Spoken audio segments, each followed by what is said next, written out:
Salut les amis. Hello Alex. Salut Alex. Merci pour ce que vous nous proposez. Est-ce que vous pourriez vous présenter un peu plus en profondeur par rapport à vos parcours de vie et qu'est-ce qui fait que le yoga, Mm. en tout cas cette pratique précise du yoga, vous transcende et enfin, que vous aimeriez la partager plus à d'autres. Je te Attends. Allez, on a ce qu'il faut, c'est bon. Ok, bah, avec plaisir dans ce cas-là. Donc enchanté, moi je suis Shrimanta. En fait, moi mon parcours avant le yoga, c'était simplement déjà de me poser pour essayer de comprendre un petit peu la façon dont je fonctionnais. J'étais beaucoup plus dans un aspect méditatif, mais autonome, tu sais, sans technique, sans avoir envie d'être dans des codes, etc. J'essayais un petit peu, je pense comme tout le monde, d'explorer ce qui me correspondait. Je tombais beaucoup sur des choses qui ne me correspondaient pas, d'ailleurs pas du tout. Et en fait, au travers de doucement me sentir plus en accord avec une méditation, en tout cas dans la compréhension de ce que j'étais, ça me permettait d'entrer dans des états ou surtout de sentir qu'il y avait quelque chose de plus à l'intérieur, mais qui avait à un moment donné besoin qu'il soit suivi par mon corps, si tu veux, parce que quand j'arrivais juste à me sentir bien, je sentais que mon corps, lui, par contre, il disait, ah, tu vois, là, ça me tire un petit peu, tu vois. Et du coup, moi, ça m'énervait parce que je me disais, mais j'ai envie d'approfondir ça, mais le corps, il dit, moi, il faut que je bouge. Et j'avais pas envie. Et en fait, j'ai cherché à allier un petit peu ce bien-être que je retrouvais à l'intérieur à une technique physique, quelque chose qui aurait pu compléter. Et donc, j'entendais parler du yoga, je lisais des livres, etc. Et puis, je me suis dit, bon, il faudrait vraiment qu'à un moment donné, je trouve ce fameux yoga, mais je veux pas que ce soit... je veux pas que ce soit un cliché, j'ai pas envie d'en faire un exercice en fait. Parce que moi, la profondeur de ce que je ressentais, je voulais qu'elle trouve la valeur dans le yoga, en fait, la correspondance.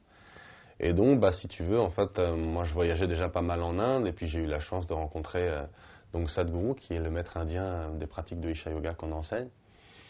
Et au travers, en fait, de sa simple présence, de l'enseignement qu'il avait, de l'ashram qu'il a fait, de l'énergie qu'il y a mis, j'ai expérimenté tout simplement quelque chose que au départ que je doutais, j'étais pas sûr parce que on te donne des outils et on te dit vas-y fais comme ça et tu dis mais c'est dur, mais ça tire, mais j'ai pas envie et puis c'est long et puis je sais pas, j'avais un espèce de truc à l'intérieur de moi qui disait ne lâche pas, ne lâche pas. J'étais quand même dans une période où j'avais cette hargne de me dire tu vas rien lâcher puisque tu l'as appris. Et finalement, ça m'a quand même vachement servi parce qu'en fait, ça m'a appris que ces outils-là fonctionnaient. Ça m'a appris que ce qui avait été transmis fonctionnait et qu'au-delà, une fois passé mon aspect du mental, mes barrières physiques et mes résistances, je pouvais vraiment sentir qu'en fait, il y avait quelque chose de plus que ça. Donc c'est un petit peu ça qui a amené qu'au fur et à mesure, moi, je pratique de façon naturelle dans mon quotidien. Et puis que du coup, ça m'amène à une compréhension que je pouvais aussi faire autre chose de ma vie, qui était du coup à ce moment-là pas forcément en accord avec ce que j'avais vraiment envie d'être. Et donc, de façon plus ou moins synchronique, ça s'est amélioré de façon à ce que naturellement, je me dise, si c'est ça que tu aimes faire, si c'est ça que tu as envie de faire, que tu vois vraiment l'efficacité, que ça pourrait être pour n'importe qui, pourquoi tu n'essaierais pas d'enseigner cet aspect? Parce que du coup, tu l'aurais partout et celui qui le veut, tu pourrais le transmettre. Donc ça s'est goupillé comme ça. Et puis au fur et à mesure, moi j'ai fait la formation là-bas, j'ai appris, je suis revenu, je suis reparti, etc. Et puis enseigner, c'est devenu mon chemin de vie, mais c'est pas devenu mon chemin de vie comme si c'est ce que je suis, point. Ça fait partie de ce que je suis et ça permet la continuité de tout ce que je suis qui est en permanente, en mouvement permanent si tu veux. Donc ce chemin d'enseignement, il me permet de grandir avec moi-même, de pouvoir donner des outils qui permettront à chacun, en fonction de ce qu'ils sont, d'évoluer. Et c'est un juste retour, en fait, que moi j'évolue au travers du fait de leur enseigner et que eux ils évoluent au travers du fait de recevoir ces outils. Donc c'est ça qui m'a amené là et je le changerai pour rien au monde. Je le changerai pas. Et au contraire, je vois à quel point ça bouge et ça évolue et j'ai juste hâte de voir quelle forme ça prend. Aujourd'hui, ça va prendre la forme du parcours ensemble. Et ça, vraiment, j'ai vraiment envie. Après, on va voir. Mais les outils, ils sont là. C'est devenu hyper naturel de les pratiquer. C'est vraiment c'est même pas un besoin, c'est un vrai désir, quoi. C'est vraiment un vrai désir que de le faire. Et après, j'espère que ça sera le cas pour chacun, tout simplement. Bon, c'est un peu long. Ah non. Non, c'est bien. Merci. Merci beaucoup. Et toi, Marc, du coup, d'où est-ce que tu viens et... Ouais. Écoute, moi, donc, j'aime bien me présenter comme ça, en fait, que ce qui m'a toujours passionné, c'est l'intelligence, en fait, la question de qu'est-ce que l'intelligence et comment on fait pour la développer. Et à la base, c'était vraiment une question qui était super lourde pour moi. Parce qu'en fait, il y avait la moitié de ma famille qui se considérait comme très intelligente et l'autre moitié qui était du coup considérée comme beaucoup moins. Et je te jure. Les repas de famille devaient être chez nous, à droite et à gauche les intelligents. Et du coup, il y avait un peu cette question de les enfants, en fait, ils sont situés où? Et moi, j'étais les... tu vois. Après, là, on voit qu'on n'a pas tous le même background, et c'est important. C'est important. Mais c'était dans les non-dits. Hein. Personne le verbalisait complètement, mais tu sais, quand t'es enfant, t'es éponge, tu le sens tout de suite. Et en fait, assez vite, j'ai compris que ce qu'on attendait de moi, c'était de réussir hyper bien le parcours académique traditionnel, l'école, quoi. Et c'est juste que ce parcours, moi, j'ai trouvé ça un peu absurde. Ça me correspondait pas. Clairement, j'étais pas le type non plus à réussir comme ça dans ce genre de truc. Mais bon, j'ai dû me plier à l'exercice. Et finalement, j'ai bien réussi. Et en fait, en réussissant bien, je me suis dit, du coup, c'est bon, j'ai validé, quoi. J'ai mon diplôme, c'est bon.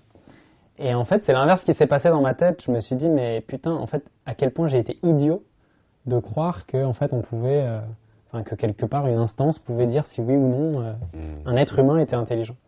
Donc ça m'amène à poser la question, mais qu'est-ce que ça veut dire être intelligent au XXIe siècle en fait? Et c'est là où je me suis rendu compte qu'en fait, clairement l'école nous formait à quelque chose qui était plutôt pas constructif, voire peut-être même destructeur d'une certaine partie de ce que c'est que l'intelligence, c'est-à-dire juste est-ce qu'on est capable de vivre ensemble dans un écosystème qui survit en fait. Et là, déjà, la réponse est clairement non aujourd'hui, en fait. Donc, on est en train de cheminer, mais donc on passe pas à même cette première question-là. Et donc, ça m'amène à me dire, ok, c'est quoi l'intelligence? J'ai fait un parcours, du coup, de 10 années de recherche en neurosciences pour étudier le cerveau, pour voir tous les outils les plus puissants qu'avait l'Occident pour étudier l'intelligence. Et là, je me suis dit, ouais, c'est chouette, ils ont des éléments de réponse. Notamment, ils ont étudié tout un tas de méthodes de développement personnel qui marchent, tu vois, où on voit des effets... certaines pratiques, notamment du yoga, de la méditation, certaines thérapies, qui ont des effets sur le cerveau et qui permettent aux gens d'être plus heureux, de mieux réguler leurs émotions, d'avoir plus d'attention, plus de capacités cognitives. Donc ça, c'était chouette. Et en même temps, je me disais, mais au final, moi, dans le quotidien, je suis juste là devant un article scientifique, à lire des trucs, à écrire des trucs, et je me développe pas moi. Et je suis pas sûr que dans la société, ils lisent ces articles-là et ils se développent vraiment, les gens. T'as l'impression de faire des trucs pour rien, quoi. En gros, c'est ça. Et quand on m'a dit que j'allais écrire 180 pages de tests que personne n'allait lire, je me suis dit qu'il fallait que je me casse. Bienvenue. Donc là, je suis parti. Et c'est... En fait, en parallèle de ça, j'ai mené vraiment une démarche de développement personnel où je cherchais justement tout un tas d'outils pour le vivre moi intérieurement et me dire je veux me transformer moi, en fait. Je veux que ça passe par moi, sinon c'est juste des mots. Et c'est là, en fait, dans mon parcours, après pas mal d'arts martiaux, j'ai fait beaucoup d'arts martiaux, je me suis dit, en fait, il me faut quelque chose que je puisse apprendre, tu vois, et être autonome dessus. Et c'est là, en fait, où le Hatha Yoga de la Fondation Isha a juste changé ma vie parce que je voyageais beaucoup pour être de laboratoire de recherche en laboratoire de recherche. Et c'est... Là, pour la première fois, en fait, j'ai pu persévérer sur plusieurs années, en fait, la même chose, la même discipline. Et à travers non plus un art martial, mais le Hatha Yoga, qui en réalité en fait il y a des points communs, mais pour moi du coup ça a été un changement énorme intérieurement. C'était très adapté à qui j'étais aussi, parce que je suis pas quelqu'un qui était juste statique en fait, j'ai quand même besoin de mouvement, d'action.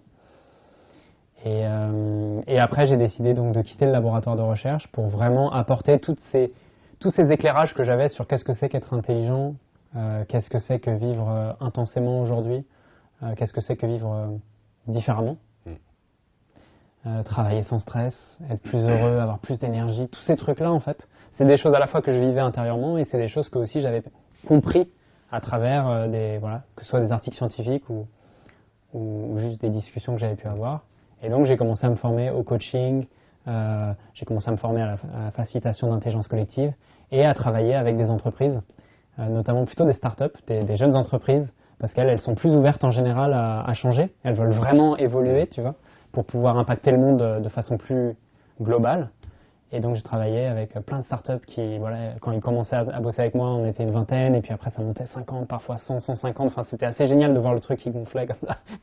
Et en même temps, des gens qui voulaient garder justement des valeurs humaines et ne pas se transformer dans des entreprises sclérosées type certaines grandes entreprises, pas toutes, mais certaines grandes entreprises. Et voilà, ça a commencé comme ça. Puis au bout d'un moment, j'ai accumulé tellement d'expérience que je me suis dit, je peux commencer à faire des formations autour de ça, autour de ce que j'ai appelé leadership authentique avec Ramin, un des fondateurs d'un éco-village à Pourgues. Et c'est là où on a réfléchi en fait, qu'est-ce que c'est que le leadership, qu'est-ce que c'est finalement que mener sa vie, en fait, pas simplement mener les autres, mais mener sa propre vie. Et en fait, là, pour moi, il est temps de partager un peu plus les outils qui m'ont le plus transformé, touché. Et donc c'est là où j'ai fait appel à Srimanta pour pouvoir créer ce parcours. Et tout ça dans le cadre d'un centre de soins qui, de façon très large, va pouvoir partager des outils qui vont aider les gens à être plus épanouis, plus performants au quotidien. Et toujours dans une visée d'autonomie et de résultats durables. Voilà, tout simplement. En faisant simple, pour faire simple.